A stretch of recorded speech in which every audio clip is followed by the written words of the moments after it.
Kita seringkali melihat saya hari ini punya apa saja, handphonenya apa, bajunya apa, kalau motor apa, mobil apa. Ya, kita selalu lihat dari physical appearance, apa yang kita capai, nilai-nilai materi yang kita pegang, jabatan kita apa. Ya. Kontemplasi yang paling hakiki itu apa sebenarnya umum? Nah, kita bagi di proses begini, ada 5 tahapan. Pertama, reinvent, menemukan kembali. Proses reinvent adalah menemukan kembali sesungguhnya who am I, siapa saya. Reinvent, who am I. Terus gimana nanyanya? Ya terus berhenti di situ aja. Oh panjang ceritanya, sesi yang 2 hari kali itu. Gimana proses mengetahui who am I? Tadi mulai dengan ngobrol-ngobrol.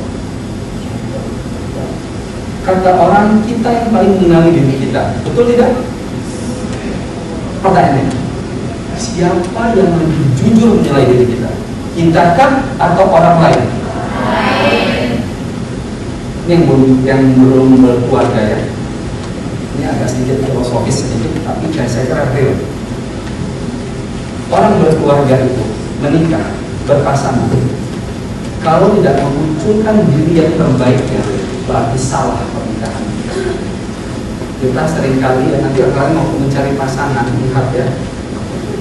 Kenapa tadi saya bilang?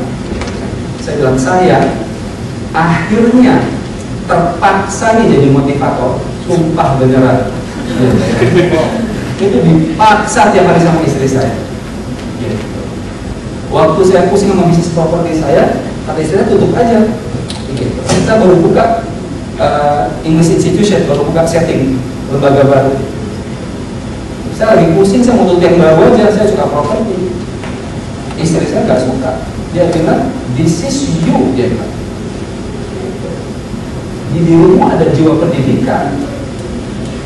Setelah kawin 15 tahun, maksudnya pasangan hidup kita lah yang paling tahu siapa kita sesungguhnya. Kita seringkali salah menilai siapa kita. Ya. Itu bisa kita panjangin cerita di sesi para orang tua, gitu ya. Bagaimana kita menggunakan pasangan kita sebagai cara paling efektif mengetahui siapa diri kita sesungguhnya. Oke? Setelah reinventing kita mau ngapain?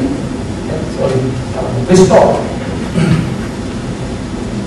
Waktu reinvent, contoh tadi saya kira kalau musik kata kebiasaan kalau dapat satu tuh mau yang ke situ aja balik-balik ya. Siapa yang hari ini profesinya selain musiska yang bukan didambakan waktu kecil atau waktu sekarang pun harusnya gue bukan ini nih, ada nggak? Boleh saya tanya. Banyak dari kita waktu milih sesuatu bukan karena betul-betul memahaminya ya. Kalau yang sudah kadung nih kayak saya yang saya bilang tadi kan, saya tuh kadung jadi pengusaha, kadung jadi insinyur, nggak jelas toh, nggak dipakai kecuali kemampuan berpikir yang nggak beranalisis ya. Tapi kalau kita sekolah engineering kita cenderung otak kiri lebih kuat, kemampuan analisis kita jadi lebih bagus. Gitu.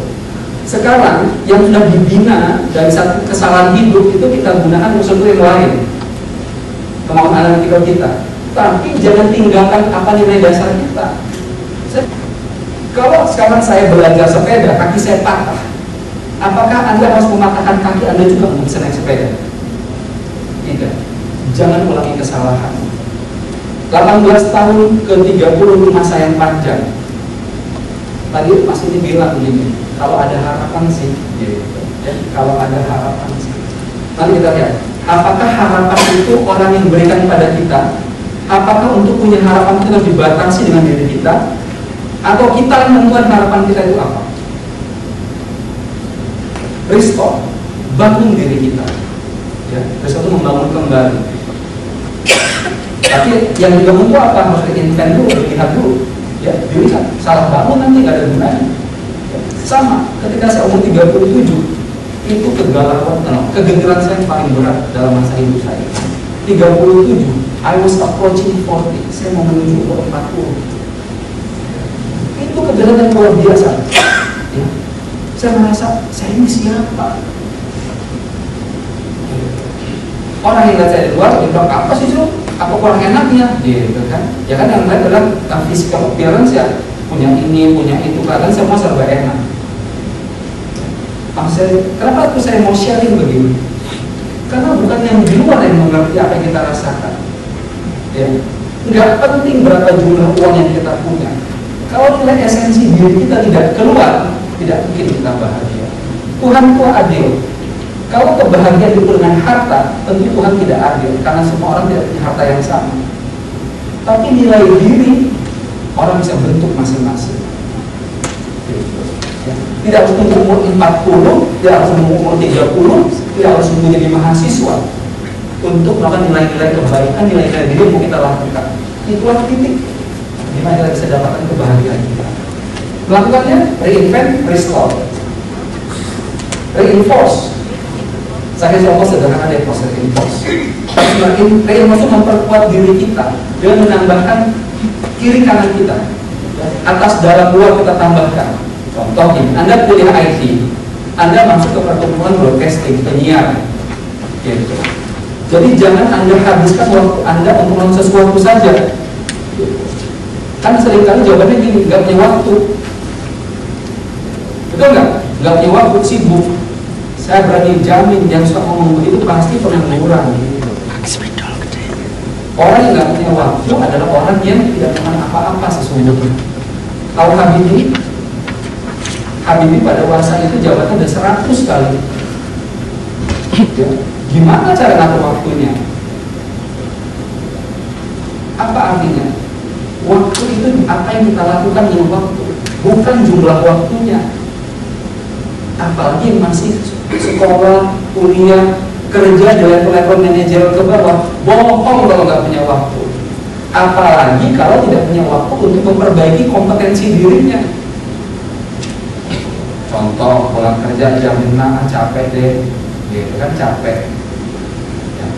Kalau kita bilang capek pada diri kita, jangan pernah berharap untuk mencapai lebih. Itu hukum alam. Anda tahu siapa yang Lindsay Leong pernah dengar? Ya, kalau angkatan kita ngerti Pak Lindsay Leong ya, yang dulu membuat basic aku pertama punya dia tuh Indomie, kalau kita makan tuh, itu dia. Dulu datang ke Indonesia itu naik apa? Naik rakit. Ya. Sampurna, yang sekarang ada Sampurna Strategic Square, itu kakek buyutnya Michael itu, tahu kerjanya pertama apa? Di akhir abad ke-20, 19 sekian, ngapain? Melinting rokok dijual di pinggir jalan.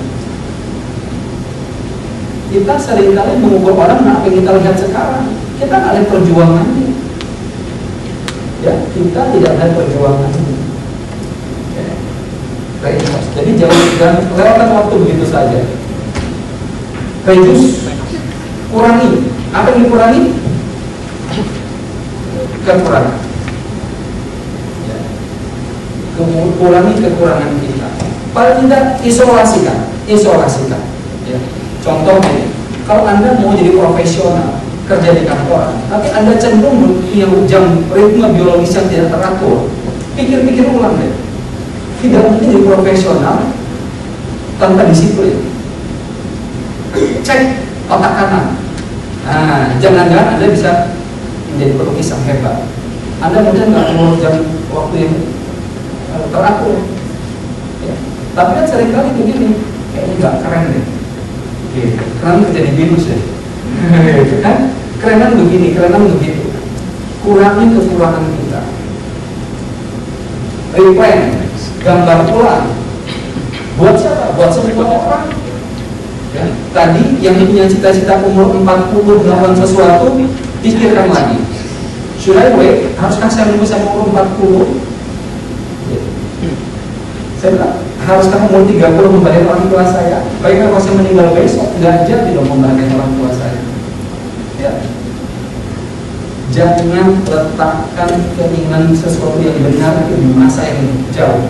Tarik masa depan pun sekarang. Ya, ingat relativitas waktu. Masa depan, masa yang ada sesuatu yang relatif.